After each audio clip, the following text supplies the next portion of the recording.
Our 19-person newsroom has over 300 years of journalistic experience, most of it coming right here. What makes up a newsroom? Well, we're sports writers, columnists, reporters, editors, page designers, videographers, photographers, social media experts. Pretty much any way you want to receive your news, we're going to ship it to you. Connect with us to get your news your way today. Timeout! Does the weather have you feeling squirrely?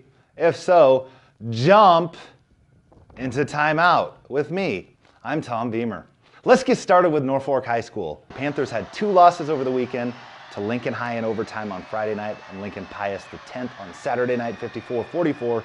It's now 3 losses in a row for the Panthers, and they fall below 500, 7-8 on the year. But there's a silver lining. The 3 losses came to a trio of teams that are all top 10 worthy, and it was by a combined 29 points. On the season now, the Panthers only have 1 real blowout loss. That was the opening game to Omaha Creighton Prep. Since then, they've proven, as they did this weekend, pushing Lincoln High to overtime, Lincoln Pius losing by 10, that they can compete with just about anybody in the state.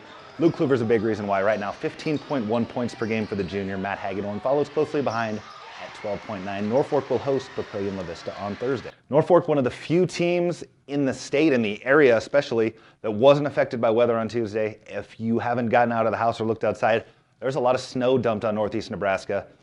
14.6 inches in Norfolk, 16 inches in Pierce, 17.6 inches in Bloomfield. The Bees are the winners. Wait, that's not sports. Don't put a hashtag NEBPreps on that because it won't work. Full slate of games was supposed to be played on Tuesday night. Instead, there were only 2 games played.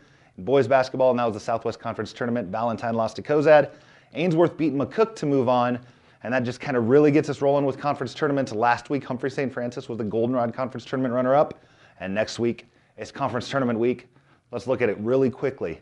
In the Niobrara Valley Conference, West Holt 13-1. They're a odds-on favorite. East Husker Conference doesn't really have an odds-on favorite. Logan View, Scribner, Snyder, Bancroft, Rosalie, Lions, Decatur, Northeast, North Bend Central, Wisner, Pilger, Oakland, Craig, West Point, Beamer. You kind of have to put commas in that because I just listed off a bunch of towns and which ones belong together. That's the thing about co-ops. They make life confusing. Any of those teams, though, in the East Husker Conference could be the team standing on the throne at the end of the tournament. Mid-State Conference Tournament, O'Neill looks to be the odds-on favorite. Hardington, Cedar Catholic, Boone Central, Noman Grove could give the Eagles a test.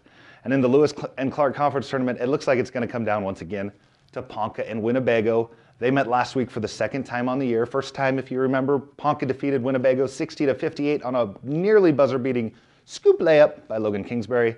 This time, she was reversed. There wasn't a buzzer beater, but Winnebago wins by 52-50 to tie the teams at 110 on the year. So if they get to that rubber match in the Lewis and Clark championship game, that's for all the marbles. Playing basketball for marbles would be a bad idea. Anyway, this is Ponca's first loss. They're now 15-1 on the year, but they actually moved up to the top spot in the NSA wildcard points in Class C2.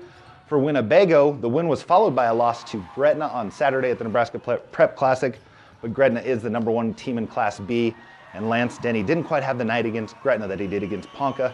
Scored 20 points, 9-11 from the field, really established himself inside the 6'6" South Sioux City transfer did. And the Indians are now 13-2 on the year and #2 in the wildcard standings in Class C1. But before we get to that Lewis and Clark championship game that they might play in, Winnebago's got a big game on Thursday, one of several big games Thursday as they travel to BRLD. BRLD, in case you don't know, is Bancroft, Rosalie, Lions, Decatur, Northeast. And the Wolverines only have 1 loss on the year, that coming to Ponca. Another big game, O'Neill, the #1 team in Class C right now, the only undefeated area team remaining. The Eagles travel to West Holt. They're not traveling there, they're traveling there. The Eagles travel to West Holt. West Holt is #1 in Class D. O'Neill is #1 in Class C. What a big game in Holt County! We'll talk a little bit about conference tournaments next week, as well as how many shoes you can fit into the bottom of a half pipe in Tony Hawk's basement. If you know who Tony Hawk is, then you know that he's a professional skateboarder. If you don't, you missed the 90s, and I miss you. Don't miss me next week. Time out.